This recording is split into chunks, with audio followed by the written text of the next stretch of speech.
Hello, Morongo Basin and listeners around the world online at Z107.7fm.com. Here is the Z107.7 local news for Wednesday, January 24th, 2024.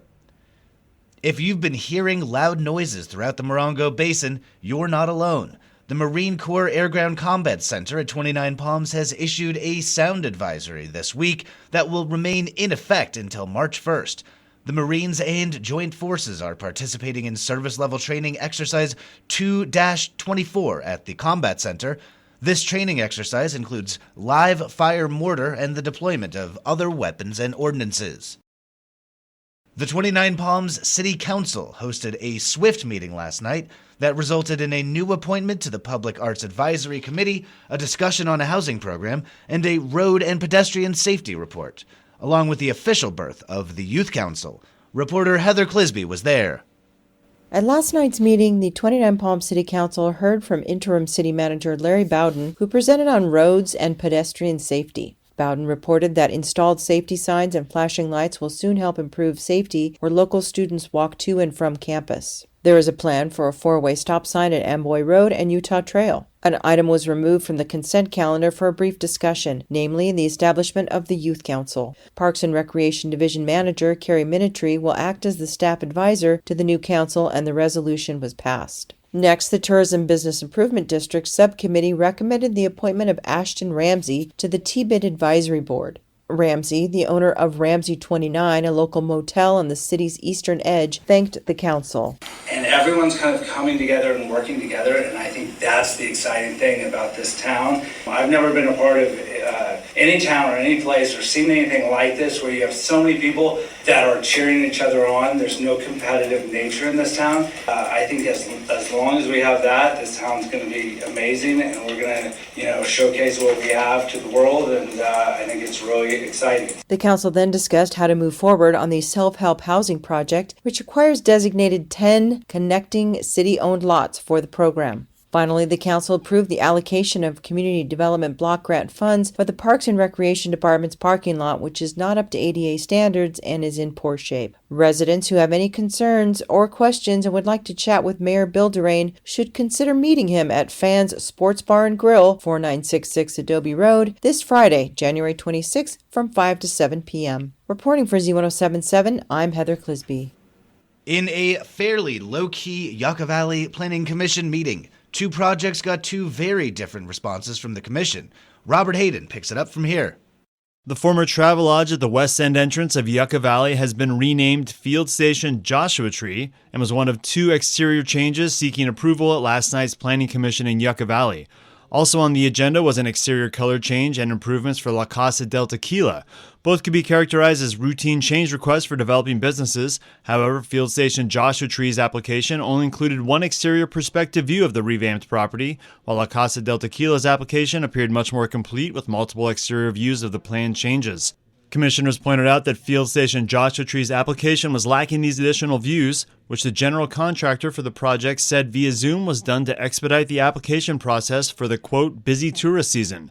That didn't fly with the commission, who said that everyone should be held to the same standard and voted to continue the application until the next town council meeting, meaning the approval will have to wait another 30 days while Field Station Joshua Tree gathers the rest of the required information. In contrast, La Casa del Tequila's application was swiftly approved. In the land development report, projects such as Nice Dreams Ice, Evoke Modern, and a 5-plex on Palo Alto are moving along, while an early pre-application for an RV and semi-fueling station off Avalon and Highway 62 got some movement from the developers. The Aquatic Center is also out to bid for a second time, and according to Deputy Town Manager Shane Stuckel, it's being aggressively marketed in the construction world. You can find a longer version of this story, which includes links to the Planning Commission's agenda, as well as the applications mentioned in this story, on our website, Z107.7fm.com. Reporting for Z107.7 News, I'm Robert Hayden.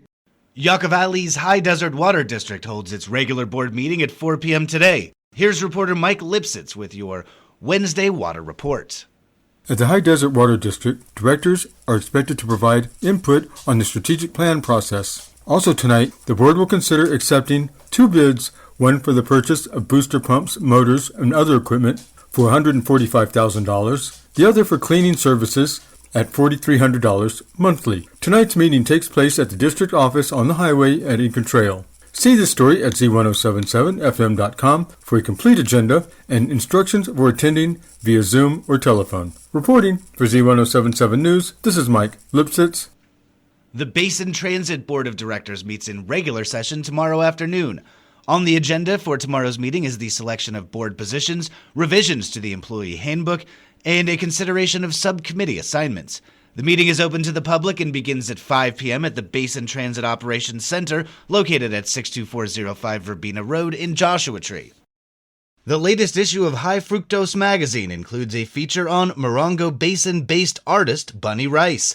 29 Palms magazine shop High Desert Times is holding a launch event with Rice this weekend. Here's arts and entertainment reporter Charlie Thomas with a look at the fun. Join acclaimed contemporary art magazine High Fructose on Saturday, January 27th from 4 to 7 p.m. at the High Desert Times magazine shop located at 73552 29 Palms Highway in 29 Palms to celebrate local and global artist Bunny Reese's magazine spread High Fructose Volume 69. Copies will be available for purchase in-store only. Bunny Reese will be available to sign a limited number of copies. She will also have selections of her artwork available for purchase. This one-night launch party will include a variety of beverages served from 4 to 5 p.m. followed by catered food bites by I Fall to Pizzas in the courtyard from 5 to 6 p.m. An after party will commence at Out There Bar starting at 7 p.m., located at 73839 29 Palms Highway. For more information and updates about the event, please follow the links in this story at Z107.7fm.com. Reporting for Z107.7, this is arts and entertainment reporter Charlie Thomas. Also on Saturday, live from Joshua Tree, a live and virtual spoken word event is a popular annual event that serves as a major fundraiser for Miltree, the nonprofit that promotes creative expression among military veterans. The event, curated and hosted by Cheryl Montel, is an entertaining community celebration with desert stories, songs, and poetry. This year's lineup of speakers and performers includes Liz Lapp, Nadia Clark, Omar Columbus, Glenn Harris, Snake Jagger, Valerie Eagleheart-Meyer, Rosa Pullman, Nigel Roman, Mike Usher, and Jillian Keller. There will be food, a no-host bar, DJ Kim Faith Green, and so much more. For tickets, visit mill-tree.org.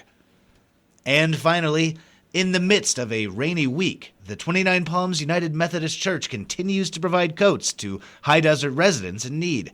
They still have plenty of men's, women's, and children's coats to give away. The church is open Wednesdays from 9 a.m. to noon and is located at 6250 Mesquite Springs Road in 29 Palms, next to the high school. If you have a coat in good condition, please consider donating it to the church. They are in particular need of children's coats. That's our local news. Hear local news 7 times a day, 7 days a week at 7, 8, 9, noon, 4, 5, and 6. If you hear news happening, let us know about it. Email us at tips@z107.7fm.com. Reporting for the Morongo Basin News Leader, the award-winning Z107.7 Local News, I'm Jeff Harmetz.